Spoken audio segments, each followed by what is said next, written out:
Deus está dizendo, viva falando o que está escrito nesse livro. E aí ele continua no verso, estude esse livro dia e noite, se esforce para viver de acordo com tudo que está escrito nele. Se você fizer isso, tudo lhe correrá bem e você terá sucesso. Quer ter sucesso? A Bíblia está prometendo sucesso. Sua vida profissional, Deus está prometendo sucesso. Na sua vida íntima, Deus está prometendo sucesso. Quando? Quando eu me atentar para falar o que está no livro de Deus, para que eu possa encher a minha mente com a palavra de Deus, para que a minha mente seja inundada da informação que vai gerar vida. Porque às vezes, irmãos, nós estamos enfrentando um mundo, imaginando que é 1h30 que você está aqui por semana ouvindo a palavra de Deus, vai ser suficiente para enfrentar todas as tantas horas que você tem durante a semana, te trazendo informações contrárias à palavra de Deus. O problema é que nós nos expomos muito pouco à palavra de Deus. E é isso que Deus está dizendo em Josué, está dizendo, medita, encha seu coração, ouça essa palavra, de dia e de noite, estude essa palavra, conhece os planos de Deus, ouça o que Deus diz ao seu povo. Para que eu tenho que ouvir? Para que eu possa falar de acordo com o que Deus fala, de acordo com o que Deus diz. E para de dar conselho furado para os outros. Para de avaliar a vida do ponto de vista do homem, porque do ponto de vista do homem a sabedoria é terrena, animal e demoníaca. Ou seja, não há conselho no homem pelo homem que preste, pode jogar tudo fora. Não há nada no homem que preste. Ah, pastor, você está exagerando, tem muita gente boa. Se há virtude, se há alguma coisa boa, veio do alto, veio do céu.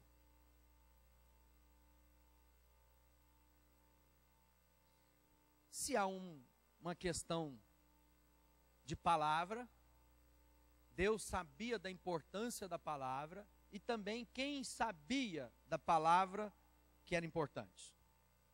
O diabo. O diabo é mestre em jogo de palavras.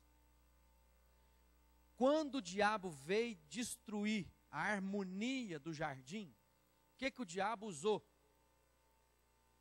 Palavra. Quando ele foi tentar Jesus, o que ele usou? Palavra. E do que ele se utilizou, amado? De palavra de Deus. Ele pegou a palavra de Deus, a Bíblia, que é o que muita gente está fazendo, tira uma porção do contexto e apresenta como verdade. E um texto fora do contexto serve de pretexto. Ou seja, de toda a palavra de Deus será a vida do homem, não é isso? E não só de pão viverá o homem, mas de toda a palavra de Deus. Então ele está dizendo o quê? Eu tenho que me expor à palavra. Se a gente abrir lá em Gênesis, no capítulo 2, verso 15. Diz assim, tomou, pois, o Senhor Deus ao homem e colocou no jardim do Éden para cultivar e o guardar. O Senhor Deus lhe deu esta ordem, presta atenção, lá do início. De toda a árvore do jardim comerás livremente, mas da árvore do conhecimento do bem e do mal não comerás, porque no dia em que dela comeres, certamente morrerás. Então Deus coloca toda a plenitude, todas as coisas à disponibilidade do homem e diz, apenas essa é uma reserva para mim. Porque eu quero que você seja alguém de coração puro. Então essa árvore diz respeito a abrir o entendimento para o bem e para o mal. Então Deus dá lá uma ordem para o homem, uma palavra para o homem. Deus diz ao homem o que ele não devia fazer. Primeiro ele diz o que ele podia fazer, ou seja, ele revela a virtude, e depois ele traz a observação daquilo que ele não deveria fazer.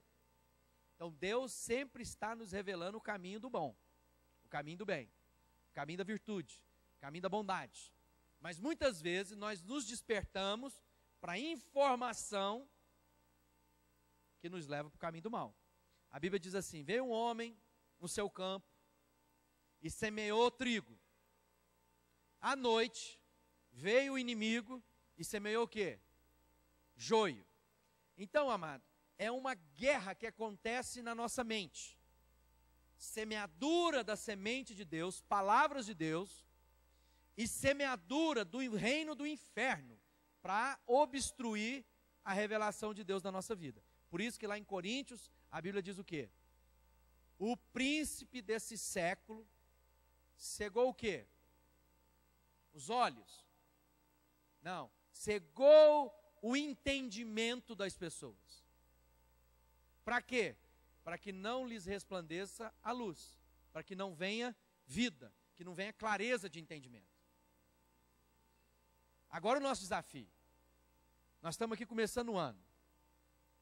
Centenas de pessoas ouvindo o que eu estou dizendo. E eu tenho dito isso aqui desde o início da minha conversão. Estou ensinando sempre a mesma coisa. E a Bíblia diz que apenas 25% vai ter um ano melhor. Porque apenas 25% vai assumir essa palavra como verdade para a sua vida.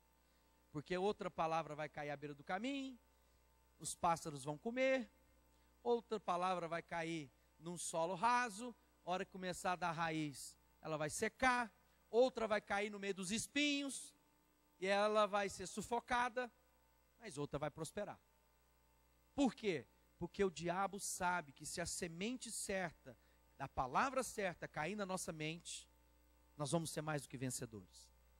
Então o que ele faz? Coloca outras sementes junto, para embaraçar, para conduzir. Não, mas eu creio na palavra de Deus, palavra de Deus para mim, é verdade, eu quero a palavra de Deus na minha vida. Quer ver o desafio? Dinheiro. Ah, está demorando, pastor, falar de dinheiro. Dinheiro.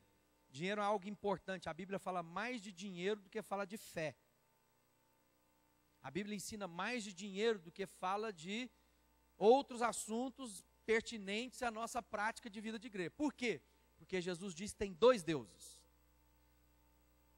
Só tem dois.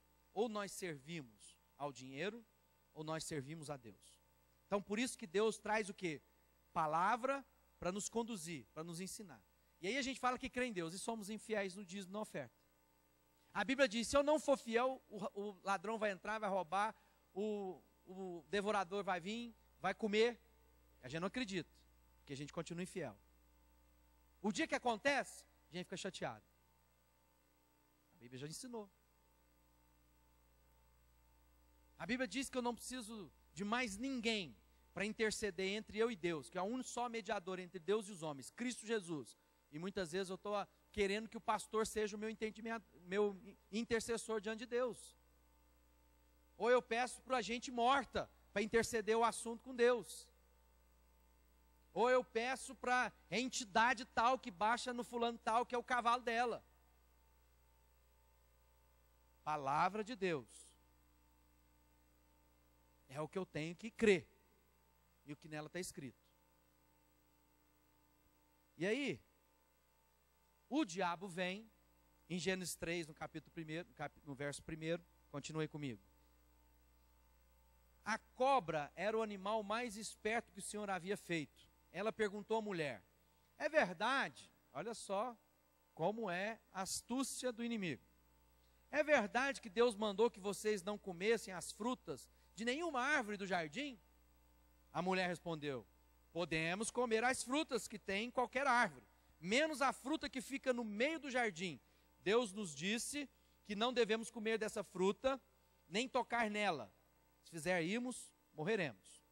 Mas a cobra afirmou, vocês não morrerão, coisa nenhuma.